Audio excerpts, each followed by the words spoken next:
কোরআনুল কারীমের আয়াত নাযিল করে দিলেন, তাব্বাত ইয়াদা আবি লাহাবিন ওয়া তাব মা আগনা আনহু মালুহু ওয়া মা কাসাব সায়াসলা নারান যাতা লাহাবিন ওয়া ইমরাতুহু হাম্মালাতাল হাতাব ফি জিদিহা হাবলুম মিন মাসাদ। আল্লাহ রাব্বুল আলামিন বলে, জিবরাইল যাও যাও যাও, তাড়াতাড়ি যাও আবু লাহাবের হাত ধরো। আবু লাহাব উদ্যত হয়েছে আমার নবীর উপরে আক্রমণ করার জন্য, আমার হাবিবের উপরে আবু লাহাব চড়াও হয়েছে। আবু লাহাব আমার হাবিবকে আক্রমণ করার জন্য যে এক হাত উঠাইছে, আমি আল্লাহ আবু লাহাবের এক হাত না, আমি আল্লাহ আবু লাহাবের দুই হাতকে ধ্বংস করে দিব। দুই হাতকে ধ্বংস করে দিব। শুধু আবু লাহাবের দুই হাত ধ্বংস হবে না, ওর মাল, ওর সম্পত্তি, ওর পরিবার পরিজন সবগুলোকে আমি আল্লাহ ধ্বংস করে দেব। আবু লাহাবের কোন অস্তিত্ব আছে? আছে আছে। যারা ক্ষমতায় ছিলেন আমরা ওই ভাইদেরকে অনেক বুঝাইছি যে ভাই, ক্ষমতা পায়া এত বাড়াবাড়ি করে, আলেমদের উপরে, ইসলামপন্থীদের উপরে এত চড়াও হয়েন না, ঠিক কিনা বলে? এই যে আজকে এখানে মাহফিল করতেছে, কোন পুলিশের অনুমতি লাগছে? হ্যাঁ, বাংলাদেশে মাহফিল করার জন্য পুলিশের অনুমতি কেন লাগবে? পুলিশ তো আমাদের গোলাম, ওরা তো আমাদের চাকর, আমাদের পয়সা দিয়ে পুলিশের বেতন হয়, ঠিক কিনা বলেন? ওরা হলো প্রজাতন্ত্রের কর্মচারী। আগে মাহফিল করতে গেলে থানার ওসিরে জায়গা 5 কেজি তেল মারতে, হ্যাঁ, সুরে সরিষার তেল নাইকা ঠাইকা, ওসির কি বা আমারে কথাই কয় না, ওস করতে পারবেন না। কয় টাকার বাংলাদেশের যে বাজেট হয়, কয় টাকার আর কাজ হয়? যদি বাজেট হয় 5,000 কোটি টাকা, চুরি করে খায়াই ফেলায় 3,000 কোটি টাকা, ঠিক কিনা বলেন? 2,000 কোটি টাকা দিয়ে কাজ করে, আর ওই 2,000 কোটি টাকা দিয়ে কাজ করার পরে দেখা যায় 6 মাস পরে রাস্তার পিচ বেলায় ফেটে যায়, ঠিক কিনা বলেন? আবার তো অনেক ইঞ্জিনিয়াররা রডের বদলে বাঁশও দেয়। কি দেয়? রডের বদলে কি দেয়? বাঁশ দেয়। এই দেশে যদি কোরআনের আইন প্রতিষ্ঠা হয়ে যায়, যে ইঞ্জিনিয়ার রডের বদলে বাঁশ দিব, ওদের পাশা দিয়া বাঁশ ঢুকানো, ঠিক কিনা বলেন? এখন এই কথাগুলো বলবে কারা? এই কথাগুলো কারা বলবে? আলেম ওলামারা ছাড়া কখনোই হক কথাগুলো বলবে না।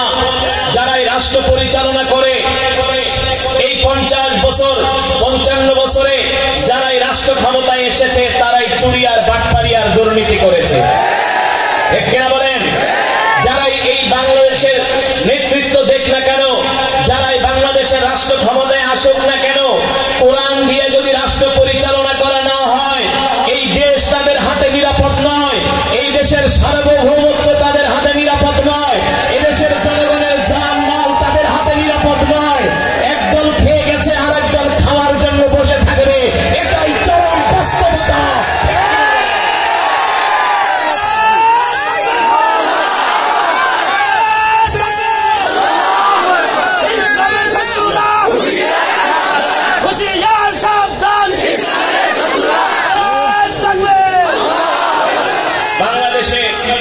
বাংলাদেশের অনেক ইউনিয়নে আলেম চেয়ারম্যান আছে, আলেম উপজেলা চেয়ারম্যান আছে, যা দেখবেন 2 টাকাও দুর্নীতি বের করতে পারবেন না।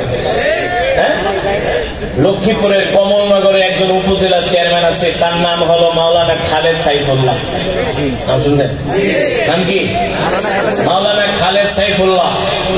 তিনি ঢাকা থেকে হাতিয়া যান যেই লঞ্চে, তিনি কোন ভিআইপি কেবিনও ব্যবহার করেন না, তিনি যান লঞ্চের ডেকের মধ্যে শুয়া। কেন বলেন? তিনি ইসলামী আন্দোলনের একজন চেয়ারম্যান। হক কথা বললে তো চোরদের মজা লাগবে না, ঠিক না? তিনি লঞ্চের মধ্যে কলা রুটি খান। কি খান? কলা রুটি খান। তার ইউনিয়ন পরিষদের বিল্ডিং ভেঙে গেছে, তিনি নিজের হলেন রাজমিস্ত্রি আর তার পার্সোনাল সেক্রেটারি হলো যুগালি। যুগালি বালু বানায় দিতেছে আর চেয়ারম্যান সাহেব নিজে ইট কাটতেছে। কই পাবেন? আর ইতিপূর্বে যারা রাষ্ট্র পরিচালনা করছে নির্বাচনের আগে রিক্সায় চলে আর নির্বাচন যাওয়ার 6 মাস পরে BMW গাড়ি নিয়ে করে। এই পয়সা কার পয়সা? এই দেশের গার্মেন্টস শ্রমিকদের পয়সা, রেমিটেন্স যোদ্ধাদের পয়সা, ঠিক কিনা বলেন? আসলে কোরআন তেলাওয়াত সবার কাছেই মজা লাগে, কিন্তু কোরআনের কথা বললে আর মজা লাগে না, ঠিক না? যারা ইতিপূর্বে রাষ্ট্র ক্ষমতায় ছিলেন ওই দলের এক মন্ত্রী আমাকে বলতো, হুজুর আমি আপনাদের তেলাওয়াত সব সময় শুনি, খুব মজা লাগে হুজুর। সকালে শুনি, সন্ধ্যায় শুনি, সব সময় শুনি, বুঝলেন? আপনার তেলাওয়াত হুজুর এত মজা লাগে, রাইতে ঘুমায় শুনি, কিন্তু মাশাআল্লাহ। তো হুজুর আপনার বিরুদ্ধে আমার একটা অবজেকশন আছে। আমি তো কি কম, আপনি কোরআন তেলাওয়াত করেন সুন্দর, কিন্তু আপনার ওয়াজ মাগান আমার কাছে ভালো লাগে না। ওয়াজ কি লাগে না? ওয়াজ ভালো লাগে কেন? ওয়াজে তো ওয়াজ হয়ে যায়। ওয়াজে কি হয়? কি হয়? ওয়াজে তো ওয়াজ হয়ে যায়। ঠিকই বুঝছেন, আপনি ঠিকই বুঝছেন। ওয়াজ আপনার কাছে ভালো লাগবে কেমনি? আরে কোরআন তেলাওয়াত আবু জেহেলের কাছেও ভালো লাগতো। আল্লাহর নবী যখন মক্কায় বাইতুল্লাহ শরীফে কোরআন পড়তো, আবু জেহেল নিজেও যাইত, রাত 3টার সময় যেত। আর আপনারা তো আইছেন রাত 9টায়, অহনো শীতে একজনে কাঁপতাছেন। আর আবু জেহেল যেত কয়টায়? রাত 3টা বাজে যেত, যে আল্লাহর নবীর তেলাওয়াত শুনতো, বুঝলেন না? তা আমি ওই লোককে বললাম যে শুনেন, কোরআন তেলাওয়াত কিন্তু আবু জেহেলও পছন্দ করতো। আল্লাহ নবী কোরআন পড়তো, আবু জেহেলও শুনতে যেত। যেদিন থেকে আবু জেহেলদেরকে ডাক দিল আল্লাহ রসুল, আবুল হাবদের ডাক দিল, চাচা এদিকে আহেন, চাচা আহেন এদিকে, আপনারা কি আমাকে ভালোবাসেন? বাতি যে একটা কথা বলা, ভালোবাসি মানে তোমার লেগে জীবন দিয়ে দেবো। তোমার সত্যবাদী তো আমরাই উপাধি দিচ্ছি, বুঝলেন? তোমার সত্যবাদী কেটা উপাধি দিচ্ছে? আমরাই দিচ্ছি। আমরাই তো পকেটের টাকা খরচ করে বড় অনুষ্ঠান করে আমরা তোমার আলামিন উপাধি দিচ্ছি। আমি এমনি ওই নেতারের কথাগুলো বলছি।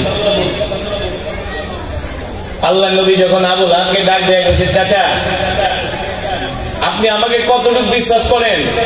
তো মোহাম্মদ তোমার মতো এত ভালো মানুষ মক্কার জমিনে একজনও নাই।